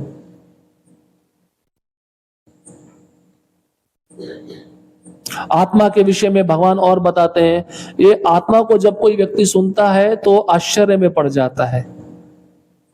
दूसरे सुनने के बाद भी इसे नहीं जान सकते, क्योंकि ये सूक्ष्म, अति सूक्ष्म है। सुनने पर आश्चर्य लगा ना आपको, पाल के अग्रभाग के 10,000वें अंश के बराबर है, तो भगवान कहते हैं सुनने में भी बहुत आश्चर्य है। हालांकि आत्मा परमाणु है, ये विशाल और सूक्ष्म जीवों के अंदर मौजूद है और पूरे शरीर में व्याप्त है, फिर भी ये शारीरिक परिवर्तनों से अछूता है। शरीर में जो परिवर्तन होते हैं, सुख दुख सर्दी गर्मी, ये एहसास होता है ना, आत्मा से अछूता है। आत्मा से इसका कुछ भी लेना देना नहीं है। शरीर को ये सब कुछ होता है ना, महसूस होता है, आत्मा को महसूस नहीं होता। लेकिन जब आप देहात्म बुद्धि पैदा कर लो, मैं शरीर हूं, तब महसूस होगा, अब मुझे कष्ट हो रहा है, मुझे कोई कष्ट पहुंचा रहा है। इसलिए भगवान अर्जुन को कहते हैं अपना स्वधर्म पालन करो। स्वधर्म मतलब जो जिस वर्ण में तुम हो क्षत्रिय, तुम्हारा धर्म है युद्ध करना, और युद्ध करने से बेहतर कोई अन्य कार्य नहीं है। अतः संकोच या डर की कोई आवश्यकता नहीं है। और भगवान ने समझाया, अगर युद्ध नहीं करोगे तो अपयश होगा। अपयश मतलब कीर्ति नहीं होगी तुम्हारी, सब तुम्हारा मजाक उड़ाएंगे। देखो अर्जुन इतना बड़ा गांडीवधारी था, इसने युद्ध नहीं किया, डर के मारे ये रण युद्ध भूमि छोड़कर भाग गया। लोग तुम्हारा मजाक उड़ाएंगे, अपयश करेंगे, और क्षत्रिय के लिए अपयश मृत्यु के समान है। क्षत्रिय को अगर मारना है तो उसका सबके सामने बेइज्जती कर दो, उसका डिसरिस्पेक्ट कर दो, मर जाएगा, इसी से मर जाएगा। तो भगवान अर्जुन को कहते हैं अगर युद्ध करते करते मरे तो स्वर्ग मिलेगा, और युद्ध करते करते जीत गए तो राज्य का भोग करोगे, दोनों में तुम्हारा यश होगा। और डर के मारे भागे, युद्ध नहीं किए, तो तुम्हारा पूरे संसार में अपयश फैलेगा। सोच लो क्या करना है, और किसी तरह से तुम्हारा कोई भी लाभ नहीं है। कर्तव्य के रूप में युद्ध करो, द्वंद्व में संभाव रखो, सम दुखे समय कृत्वा लाभा लाभो जया जयो ततो युद्धाय युजस्व नैवम पापम अवापसजी। तुम सुख तथा दुख में संभाव रखो, हानि या लाभ, विजय या पराजय, युद्ध करने के लिए युद्ध करो। ऐसा करने पर तुम्हें कोई पाप नहीं लगेगा। और तुम पाप के बारे में सोच रहे थे ना पूर्व के अध्याय में, इनको मैं मारूंगा तो पाप लगेगा। भगवान इसका उत्तर दे रहे हैं, अगर तुम कार्य करते हुए सम दृष्टि रखते हो, तुम्हारे जीवन में सुख आए दुख आए, तुम प्रभावित नहीं होते हो, तुम्हारे जीवन में हानि हो लाभ हो, तुम प्रभावित नहीं होते हो, तो ऐसे व्यक्ति को पाप नहीं लगता। और इस योग में कोई नुकसान नहीं है। नेहा भी विक्रम नाशो अस्ति प्रत्यवायो न विद्यते। भगवान ने कहा युद्ध करो, तो भगवान की आज्ञा का पालन करना मतलब भक्ति करना है ना। तो भगवान कहते हैं अगर इस मार्ग में चलोगे, जरा सा भी योग में अपना पांव जमाओगे तो क्या होगा, इसमें कोई भी नुकसान नहीं है, तुम्हारा लाभ ही लाभ है। क्योंकि मैं कह रहा हूं युद्ध करो, मेरा कहना मतलब भक्ति करने के समान है। भगवान किसके लिए युद्ध कर रहे थे? धर्म की स्थापना करने के लिए ना। तो बिल्कुल सही निर्णय था। अगर भगवान कह रहे मारो, तो वही सबसे बड़ी भक्ति है, वो हिंसा नहीं है। इसलिए अर्जुन को करना चाहिए था। भगवान कहते हैं इस पे चलोगे, जो योग मैं बता रहा हूं, तुम्हारा नुकसान नहीं होगा, तुम्हारा लाभ ही लाभ होगा। और फिर भगवान कहते हैं बुद्धि एकाग्र करो, और बुद्धि जब एक लक्ष्य पे एकाग्र होती है तो अपने लक्ष्य को वह प्राप्त कर लेती है। अगर बुद्धि अनेक शाखाओं में विभक्त होगी और बुद्धि अलग अलग डाल पे बैठी अलग अलग इच्छाएं कर रही है, तो उसको कोई भी लक्ष्य प्राप्त नहीं हो पाएगा। मतलब भगवान कहना चाह रहे हैं, एक लक्ष्य रखकर युद्ध करो, जो मैं आज्ञा दे रहा हूं उसी को स्वीकार करो, उसी का पालन करो।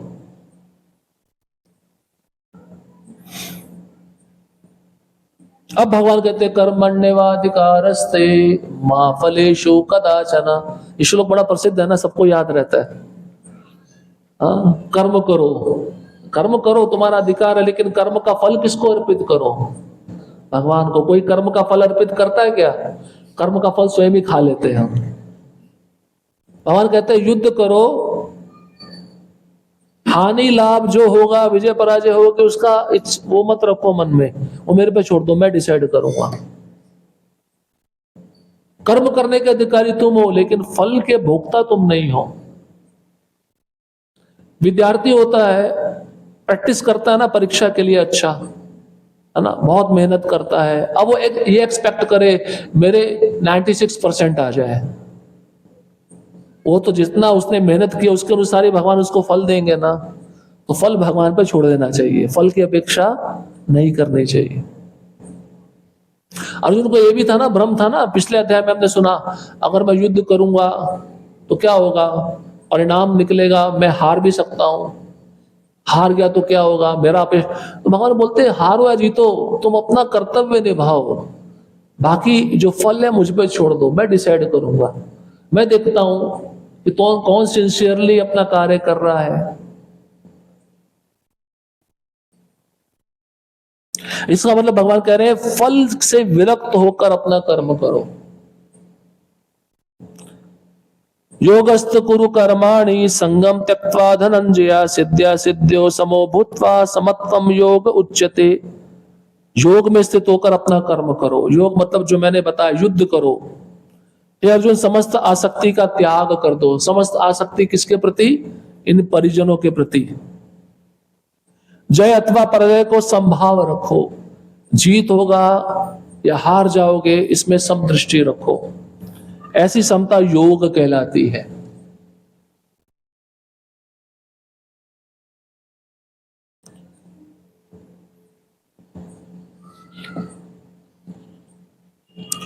अब भगवान आगे स्थित प्रज्ञ का भाषा बताते हैं। अर्जुन ने प्रश्न पूछा, जो स्थित प्रज्ञ व्यक्ति होता है वो कैसे चलता है, वो कैसे खाता है, वो कैसे उठता है, वो कैसे बैठता है, वो कैसे बोलता है, उसके विषय में भगवान कहते हैं। भगवान कहते हैं जब मनुष्य इंद्र तृप्ति की समस्त कामनाओं का परित्याग कर देता है, वो स्थित प्रज्ञ माना जाता है। अभी तुम्हारी इंद्र तृप्ति क्या है? मैं युद्ध नहीं करूंगा, है ना, तुम मेरे आदेश का तो पालन नहीं कर रहे हो, तुम अपनी इच्छा मनवा रहे हो ना, इसको कहते हैं इंद्र तृप्ति। जब तुम इसका त्याग कर दोगे तब व्यक्ति स्थित प्रज्ञ हो जाता है। स्थित मतलब उसका मन स्थिर हो जाता है, तो उसके जीवन में कोई भी परिणाम आया उससे वो प्रभावित नहीं होता।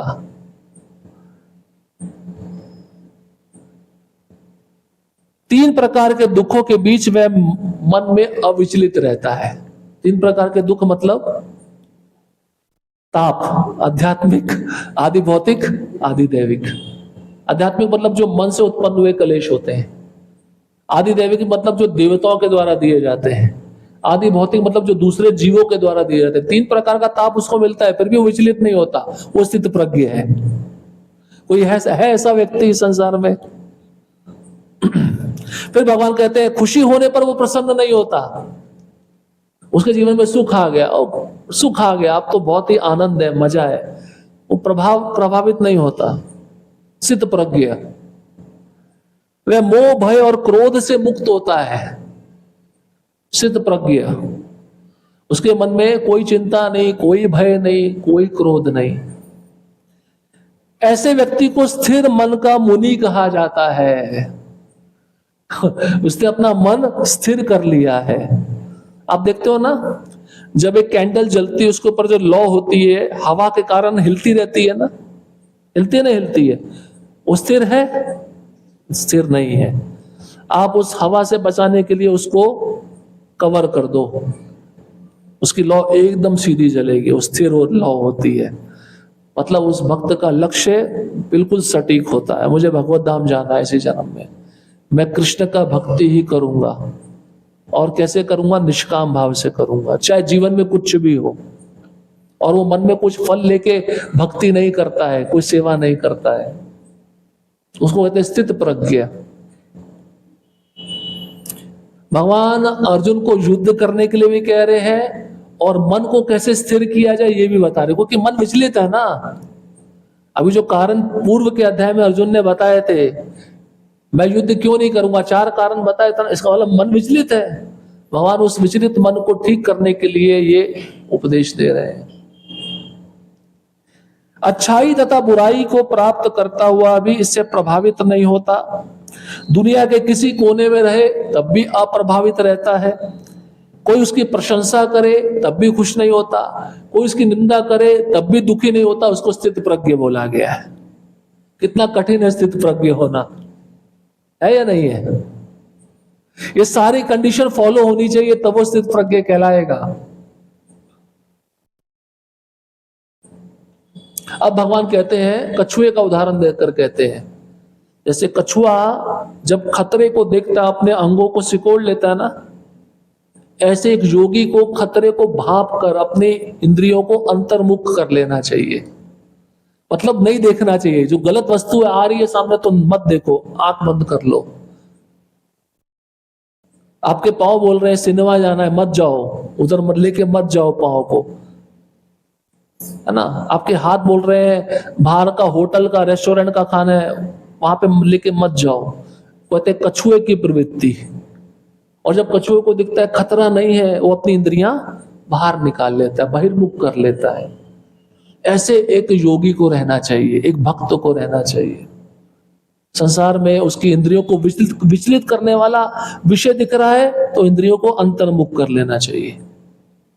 और जैसे अब विषय कुछ नहीं है, सब क्लियर है, तो अपनी इंद्रियों को बहिर्मुख कर लेना चाहिए। कछुए का उदाहरण देकर भगवान समझा रहे हैं। और अर्जुन को कहते हैं अगर उस भक्त को उच्च रस प्राप्त हो गया तो वह निकृष्ट रस का आस्वादन कभी भी नहीं करता। इसलिए भक्ति में उच्च रस प्राप्त होना जरूरी है।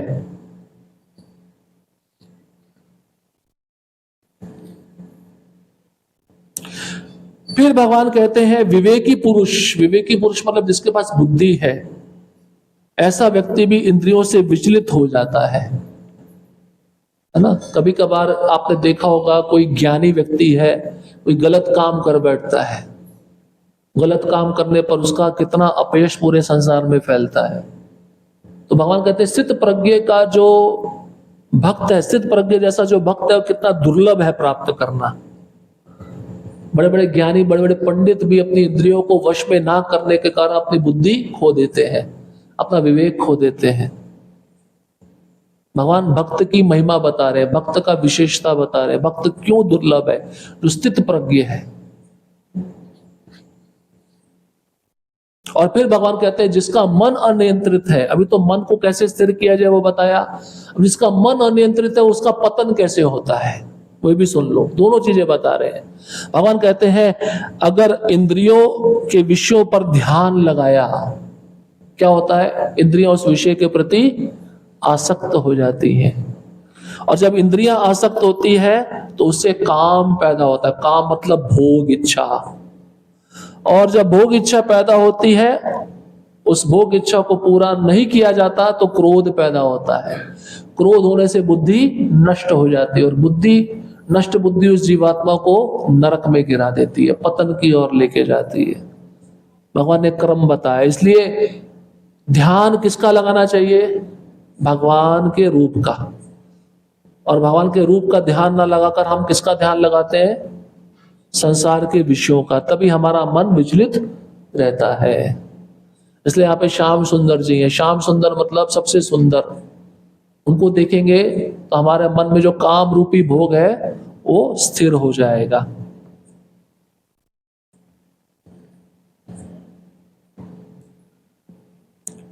इसके बाद भगवान कहते हैं उत्तेजित इंद्रियां बुद्धि हर लेती है। जिस प्रकार पानी में तैरती नाव को प्रचंड वायु दूर बहा ले जाती है, उसी प्रकार अगर एक इंद्रिया विषय पर टिक गई तो एक इंद्रिय विषय पर टिकने के कारण पूरी तरह मन उसके प्रवाह में बह जाता है या नहीं है? अजामिल अपनी आंखों से केवल एक विषय को देखा था, एक स्त्री और पुरुष को आलिंगन करते हुए देखा था। देखने मात्र से उसका मन विचलित हो गया, और मन विचलित होने के कारण उसने अपना पूरा इंद्रिया भोग में लगा दिया। जिस वेश्या को देख रहा था उसी वेश्या को घर ले आया, उसी का संग किया। तो भगवान सावधान कह रहे हैं, एक भी इंद्रिया विषय पर लगनी नहीं चाहिए, आसक्त नहीं होनी चाहिए। एक भी हो गया तो उपमा दे रहे हैं, जैसे प्रचंड वायु में नाव बहाली जाती है, ऐसे ही एक इंद्रिया वश में नहीं है तो पूरे मन और सारी इंद्रियों को बहा ले जाएगी वो।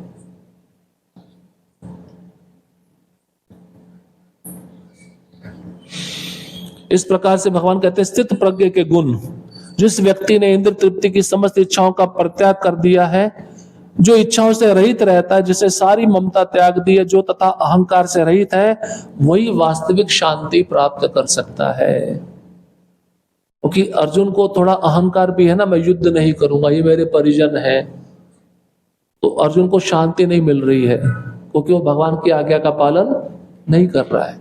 इस भगवान कह रहे हैं कि मेरी आज्ञा का पालन करोगे, जैसा मैं बता रहा हूं वैसा करोगे तो तुम्हारा अहंकार नष्ट हो जाएगा, और अहंकार नष्ट होने से तुम्हें शांति प्राप्त होगी। इस प्रकार से दूसरा अध्याय समाप्त होता है। तीसरा अध्याय कर्मयोग। अब कर्मयोग क्या है? भगवान कहते हैं कि जो तुम क्षत्रिय युद्ध करो, कर्म है उसको करो, लेकिन साथ ही साथ उसको मेरे साथ जोड़ दो, मेरा स्मरण करते हुए युद्ध करो। इस संसार में हम जो भी काम करते हैं भगवान का स्मरण करते हुए हमें करना चाहिए, क्योंकि ऐसा करने से क्या होगा, हम अपने कर्म के बंधन से छूट जाएंगे। हम जो भी कर्म कर रहे हैं अगर वो भगवान के लिए नहीं है तो वो हमें बांध रहा है। अब वही कर्म हम कृष्ण के लिए करें तो कर्म का बंधन हमको नहीं लगता। भगवान तीसरे अध्याय में समझा रहे हैं। तो भगवान निष्काम कर्मयोग के विषय में कहते हैं। निष्काम कर्मयोग मतलब ऐसा कर्म जो बिना किसी फल की इच्छा के किया जाता है। जैसे आपने कोई दान दिया, उस दान में मेरा कोई नाम नहीं आना चाहिए, ऐसा दान दो जिससे किसी को पता ना चले, उसको कहते हैं निष्काम कर्मयोग। इसका मतलब आपके अंदर उस किए हुए कर्म का जो फल है उसको भोगने की इच्छा नहीं है।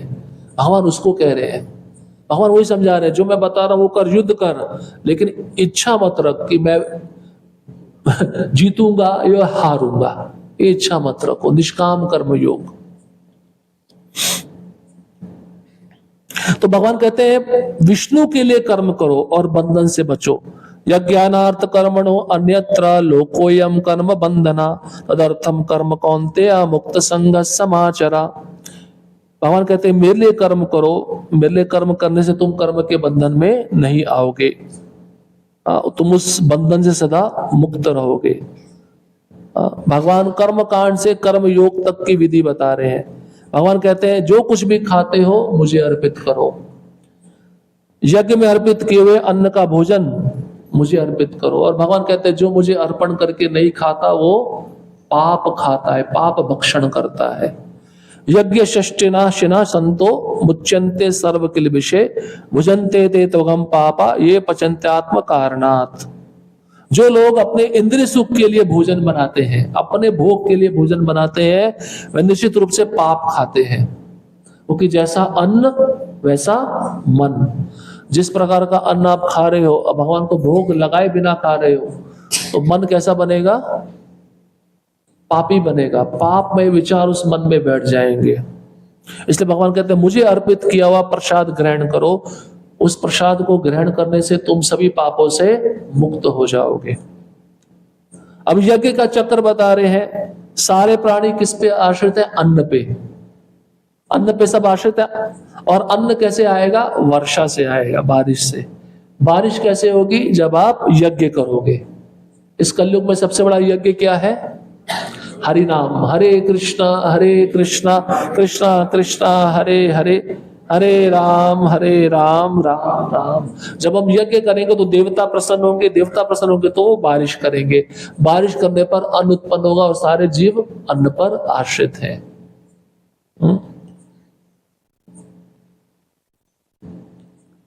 इसलिए भगवान कहते हैं एक आत्म साक्षात्कारी व्यक्ति को कार्य करने की जरूरत नहीं है, फिर भी वह कार्य करता है ना।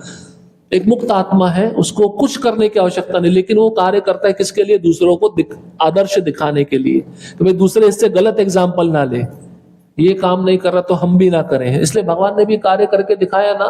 जब भगवान द्वारका में रहते थे, गृहस्थ जीवन में थे, तो सुबह जल्दी उठते थे, द्वारका में रहकर ब्राह्मणों को दान देते थे, है ना। भगवान को दान देने का जरूरत है क्या? भगवान यज्ञ करते थे, लेकिन भगवान किसके लिए कर रहे हैं?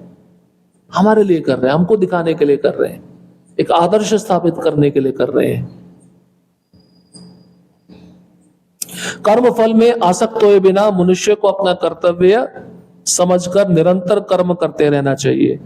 अनासक्त होकर कर्म करने से मनुष्य को मुक्ति अथवा परम भगवान के धाम की प्राप्ति होती है। भगवान कह रहे हैं कर्म करो लेकिन अनासक्त होकर, विदाउट अटैचमेंट, अपना जिम्मेदारी समझ के करो। जैसे घर में भी आप रहते हो, बच्चों को स्कूल लेके जाना है, लेके जाओ, लेकिन अटैचमेंट मत रखो, अपना दायित्व निभाओ। ऐसा कर्म करने पर व्यक्ति को क्या होता है?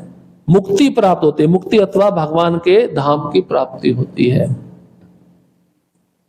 और उदाहरण प्रस्तुत करना पड़ता है, यद यद आचरति शेषस तत्तेवे तरोर्जना सायद प्रमाणम कुरते लोकस्तद अनुवर्तते।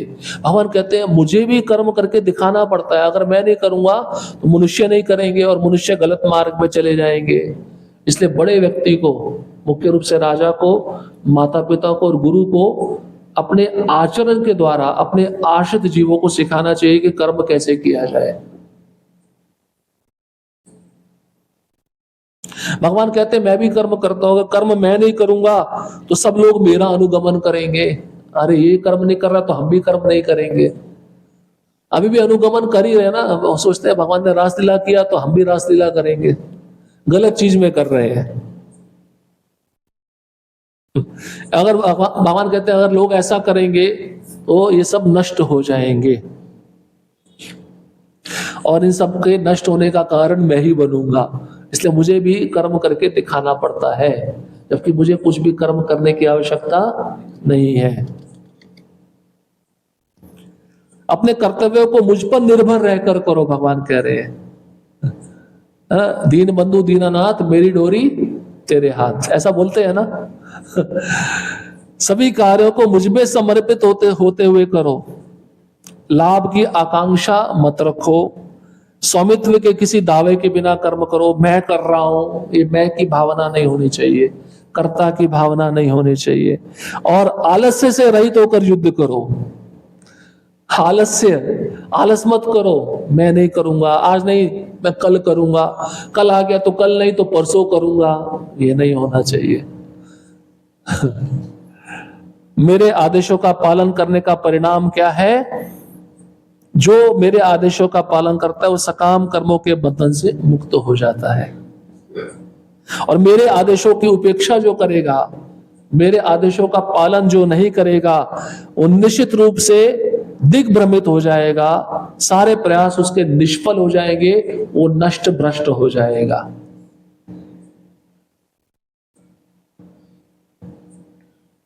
अपनी प्रकृति के अनुसार कार्य करना। जिस प्रकृति में जो व्यक्ति रहता है, प्रकृति समझते हैं नेचर, स्वभाव समझते हैं, है ना। स्वभाव जिसका जैसा होता है उसके अनुसार वो कार्य करता है ना। अलग अलग प्रकार के व्यक्ति होते हैं, उनके अलग अलग स्वभाव होते हैं, तो उस स्वभाव में रहकर कार्य करो।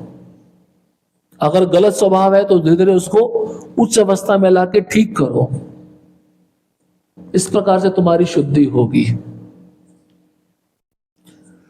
और भगवान कहते हैं अपने कर्तव्य को करो, दूसरे का अनुकरण मत करो, नकल मत करो।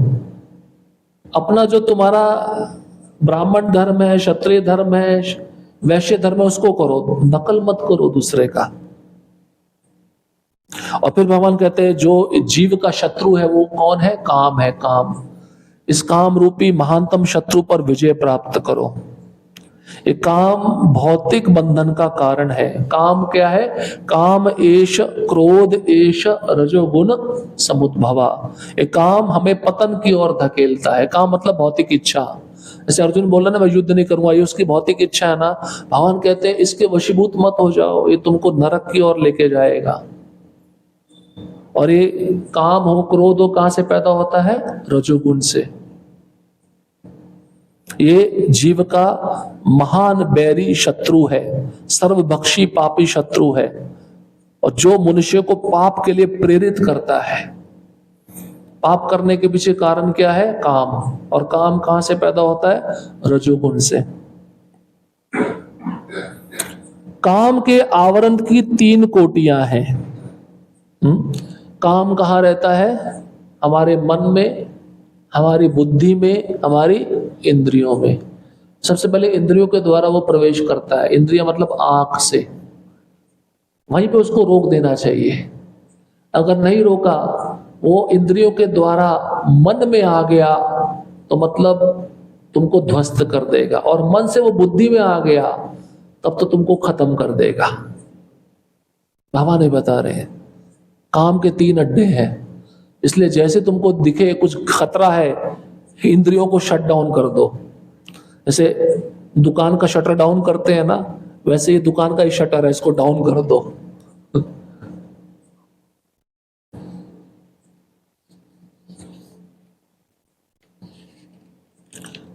अब अर्जुन ने पूछा प्रश्न, काम पर विजय कैसे प्राप्त करें? भगवान कहते हैं प्रारंभ में ही इंद्रियों को वश में करो।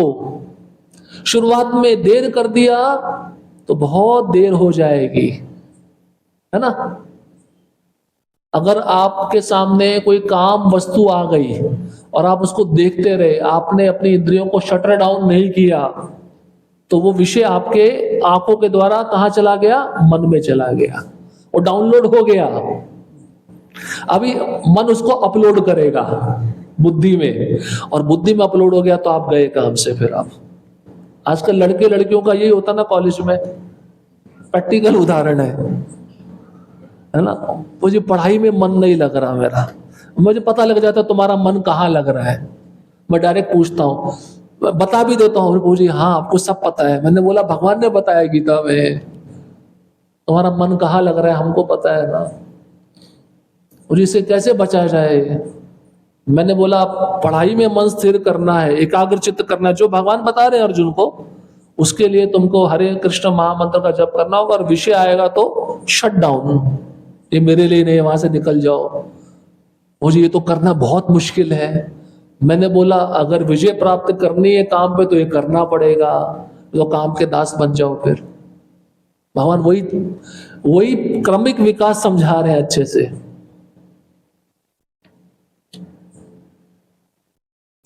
ये 3रा अध्याय हो गया। अब 4था अध्याय दिव्य ज्ञान, जिसमें भगवान ज्ञान देते हैं, जिसमें परंपरा का उल्लेख करते हैं। सबसे पहले ज्ञान मैंने किसको दिया? सूर्य देव को दिया, और ये करोड़ों वर्ष पहले दिया था। भगवत गीता ऐसा ग्रंथ है जो करोड़ों वर्ष पहले सूर्य देव को एक ज्ञान दे दिया गया था। सबसे पुराना ग्रंथ भगवत गीता है। तो परंपरा में ये ज्ञान खंडित हो गया था, बाद में भगवान ने अर्जुन को शिष्य बनाकर पुनः परंपरा के द्वारा ये ज्ञान हमको दिया। फिर अर्जुन पूछता है मैं कैसे विश्वास करूं कि आपने सूर्यदेव को सुनाया था, आप उस समय थे क्या? भगवान बोलते हैं मैं उस समय भी था, उससे पहले भी था, अभी भी हूं, आगे भी रहूंगा। मैं अपने सारे जन्म जानता हूं, तुम भी उस समय थे लेकिन तुम भूल चुके हो, तुम्हें कुछ भी पता नहीं है। भगवान परंपरा के विषय में महत्व देते हैं। ये ज्ञान परंपरा के द्वारा आता है। फिर भगवान अपने स्वभाव के बारे में बताते हैं।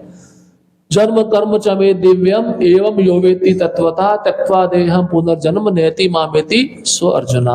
हे अर्जुन, जो मेरे जन्म और कर्म को दिव्य समझ लेता है तत्वतः, वो दोबारा इस संसार में जन्म नहीं लेता। इसलिए भगवान का जन्म दिव्य है ना।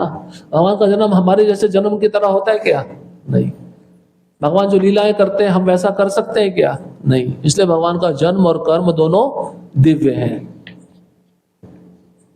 और फिर भगवान कहते हैं यदा यदा हि धर्मस्य ग्लानिर्भवति भारत अभ्युत्थानम अधर्मस्य तदात्मानं सृजाम्यहम्। परित्राणाय साधूनां विनाशाय च दुष्कृतम। भगवान कहते हैं जब जब धर्म घटता है, अधर्म बढ़ता है, तब तब मैं प्रकट होता हूं और धर्म की स्थापना करता हूं। कृष्ण को जानने वाले कृष्ण से प्रेम करते हैं।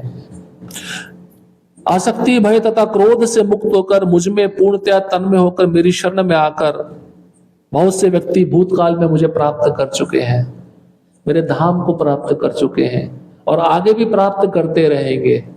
भगवान बता रहे हैं ऐसा नहीं है, पहले भी कई ऋषि मुनि हैं जो मेरे दिव्य स्वभाव को जानकर मेरे धाम में आ चुके हैं, भक्ति योग के मार्गों को स्वीकार कर मुझे प्राप्त कर चुके हैं।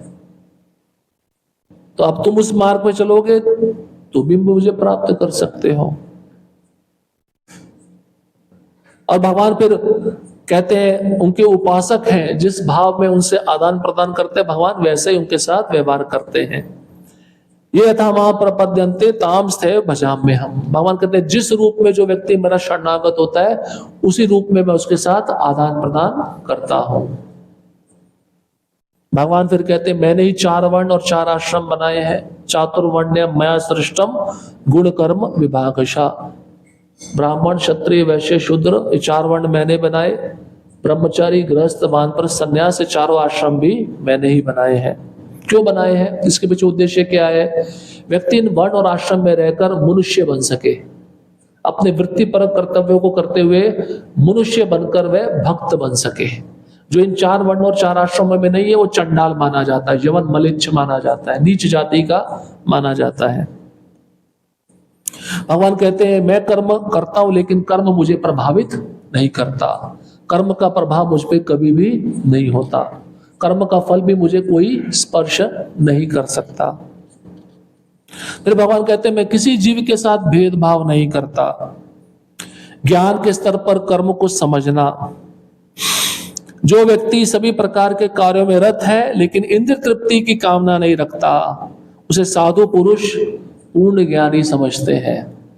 कर्म कर रहा है लेकिन उसमें इंद्रिय तृप्ति की भावना नहीं, उस कर्म के द्वारा फल भोगने की इच्छा नहीं है, वो ज्ञानी पुरुष है।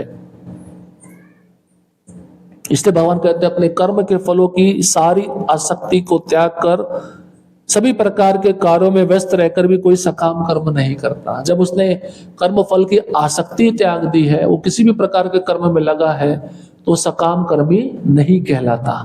सकाम मतलब कर्म के साथ फल भोगने की इच्छा, निष्काम मतलब कर्म के साथ फल ना भोगने की इच्छा। फिर भगवान गुण बताते हैं। 2 प्रकार के सिद्ध अवस्थित लोग हैं, आरूढ़ और आरूढ़स्थ। जो आरूढ़ कौन है? जो इच्छाओं से मुक्त है, जिन्होंने अपने मन और बुद्धि को नियंत्रित किया है, जो स्वामित्व की भावना से मुक्त है। मतलब वो ऐसा बोलते हैं ना मैं कर रहा हूं मैं, लेकिन तब मैं की भावना नहीं है, केवल शरीर निर्वाह के लिए कर्म करते हैं, कोई प्रकार का पाप नहीं करते, द्वंद्व से मुक्त है, किसी से ईर्ष्या नहीं करते, उसको आरूढ़ बोला गया है, जो सिद्ध अवस्था को प्राप्त कर लेंगे। फिर भगवान कहते हैं कि जो कुछ भी आप कर रहे हो वो मुझे अर्पित करो, ये करने से आप मेरे धाम को प्राप्त हो जाओगे।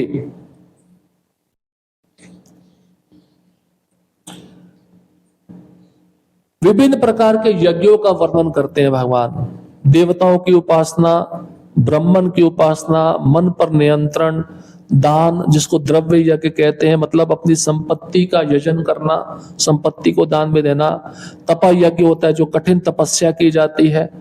योग यज्ञ होता है जिसमें अष्टांग योग होता है, यम नियम आसन प्राणायाम प्रत्याहार धारणा ध्यान समाधि। तो विभिन्न प्रकार के यज्ञ हैं।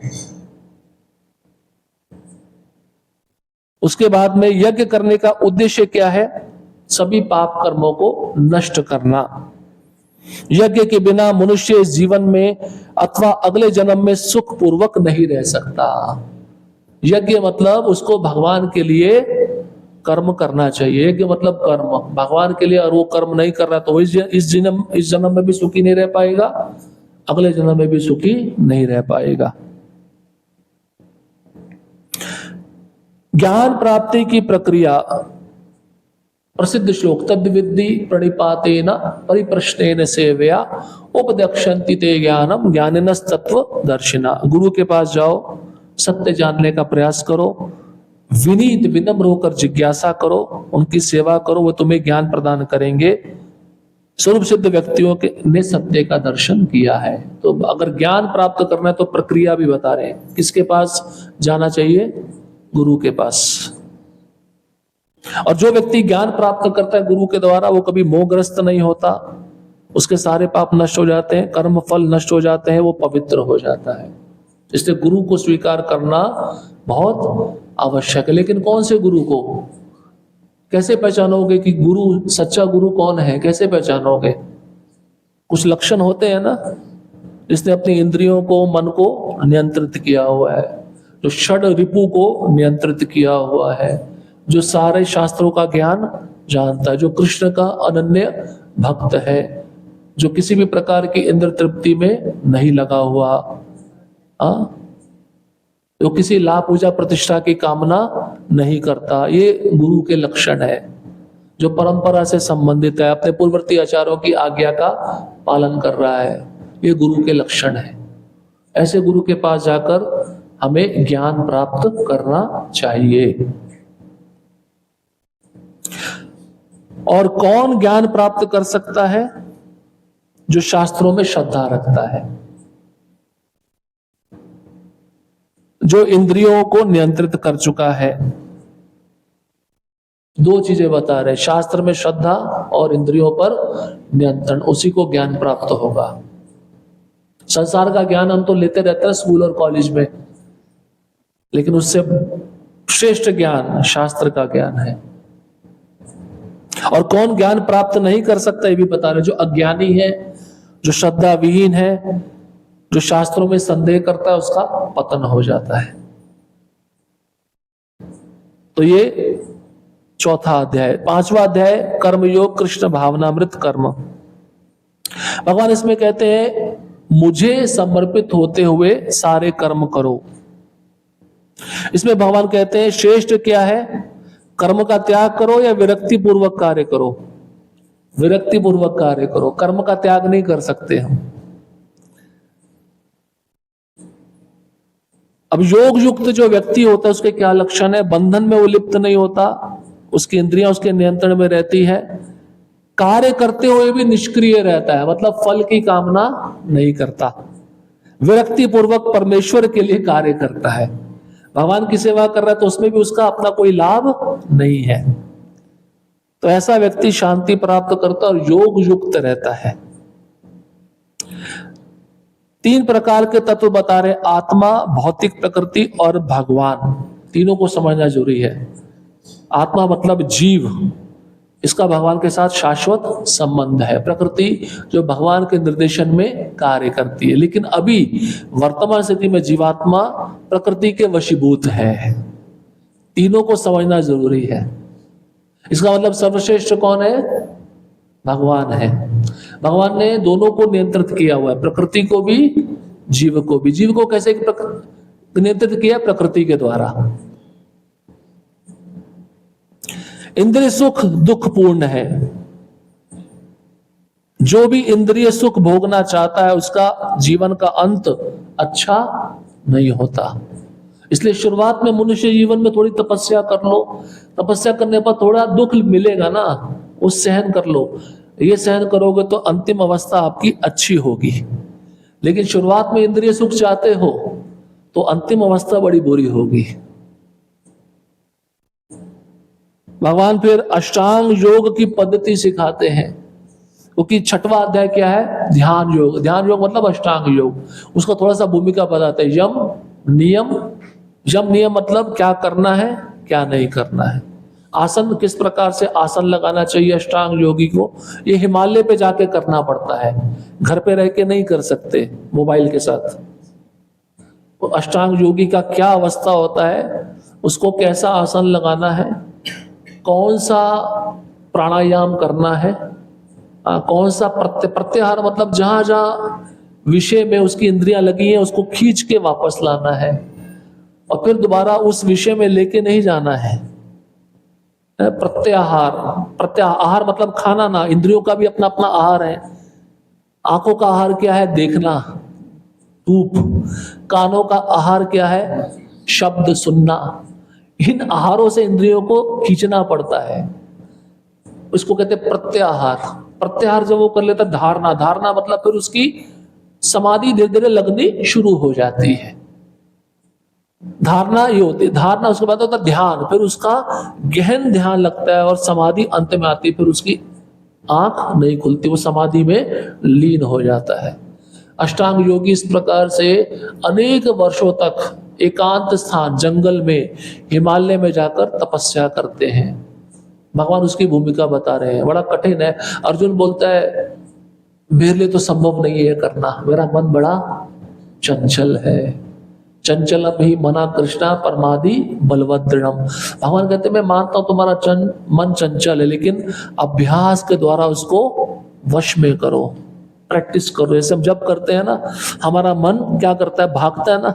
भगवान वही बता रहे हैं, जहां जहां मन भाग रहा है उसको खींच के वापस मेरे चरणों में लेकर आओ, और ऐसे अभ्यास करोगे तो मन एक दिन स्थिर हो जाएगा, मेरा नाम सुनेगा। और फिर भगवान अंत में शांति सूत्र बताते हैं। शांति सूत्र क्या है? भोक्तारम यज्ञ तपसाम सर्वलोक महेश्वरम सुहृदम सर्वभूतानाम ज्ञात्वा माम शांति पृच्छति। तीन चीजों को जान लेना, भगवान ही परम भोक्ता है, भगवान ही सभी यज्ञों के स्वामी है, भगवान ही सबके परम मित्र है, और भगवान ही सभी लोगों के महेश्वर है। तो इस बात को जान लेता है उसको परम शांति प्राप्त होती है। ठीक है, तो आज हम 5 अध्याय तक कर पाए सारांश। 6वां अध्याय रह गया, वो कल करेंगे। ठीक है, तो आपके जो भी प्रश्न है आप लिख लीजिए, जब ये सत्र समाप्त होगा अंतिम में हम थोड़ा सा प्रश्नों का सत्र भी रखेंगे, जिससे आपका डाउट क्लियर हो सके। ठीक है, हरे कृष्णा कृष्णा कृष्णा हरे हरे, हरे राम राम राम हरे हरे। श्रील प्रभुपाद की जय, श्री राधा श्याम सुंदर जी की जय। हरे कृष्णा।